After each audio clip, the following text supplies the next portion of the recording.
ఇక ఏపీలో నేడు రాష్ట్ర వ్యాప్తంగా వైసీపీ నేతలు అన్ని ఆలయాల్లో పూజలు నిర్వహిస్తున్నారు. నియోజకవర్గంలో ఆ నేతలు తమ సమీపంలోని ఆలయాల్లో పూజలు నిర్వహిస్తున్నారు. తిరుమల లడ్డు వివాదం ప్రాయశ్చిత్తానికి బదులుగా పూజలు చేయాలని పిలుపునిచ్చారు.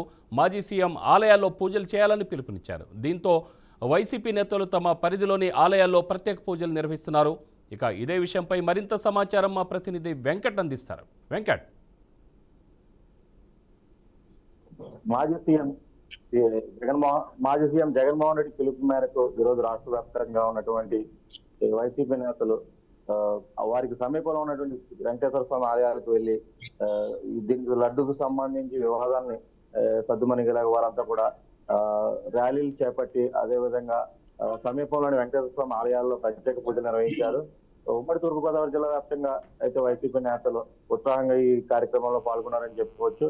ముఖ్యంగా ఈ వైసీపీ నేతలు సూపర్ 6 టీడీపీ నేతలు సూపర్ 6 అమలు చేయలేక ఈ లడ్డూని కలిపిన వివాదం తెర మీదకి తీసుకువస్తున్నారని, అదే విధంగా సూపర్ 6 అమలు చేయకుండా ఏదైతే ఈ సూపర్ 6 అమలు చేస్తామని ఎన్నికల సమయంలో ఇచ్చిన హామీలు ప్రజలను ఏమార్చి వారికి ఈ పథకాలు అమలు చేయలేక వీళ్ళు చేతులెత్తేసిన సంఘటన అయితే చోటు చేస్తుందని వారు చెప్తున్న పరిస్థితి అయితే ఉంది. అదే విధంగా ఈ విజయవాడ వరదలకు సంబంధించి కూడా వీరు కొంతమంది నేతలు కామెంట్ చేశారు.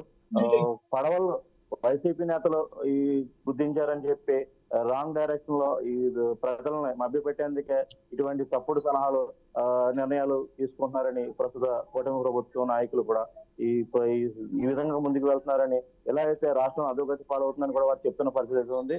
ఈ సీఎం స్థానంలో ఉండి చంద్రబాబు నాయుడు ఈ లడ్డు వివాదాన్ని అత్యంత దేశవ్యాప్తంగా రాష్ట్ర వ్యాప్తంగానే కాకుండా ప్రపంచ వ్యాప్తంగా కీర్తి గడించిన వెంకటేశ్వర స్వామి ఆలయానికి సంబంధించిన లడ్డు వివాదాన్ని తెర మీదకి తీసుకురావడం ఆలయ పరువు ప్రతిష్టలను తొంగలోకి తొక్కినట్లు అవుతుందని ఈ వైసీపీ నేతలు అయితే చెప్తున్న పరిస్థితి ఉంది. ఎక్కడికక్కడ వైసీపీ నేతలు సామరస్యంగా ఈ రోజు నిరసన దీక్షలు అయితే చేశారు. అదే విధంగా ఈ జిల్లాకు సంబంధించిన ఒక ఎమ్మెల్సీ అయితే తీవ్ర వ్యాఖ్యలు చేస్తాడు. తునిలోని గత 40 ఏళ్ళుగా పశువుల కొవ్వును కూడా తీసి ఇక్కడ నుంచి తిరుమల దేవస్థానానికి తరలించి ఆ లడ్డూల్లో వినియోగించారు.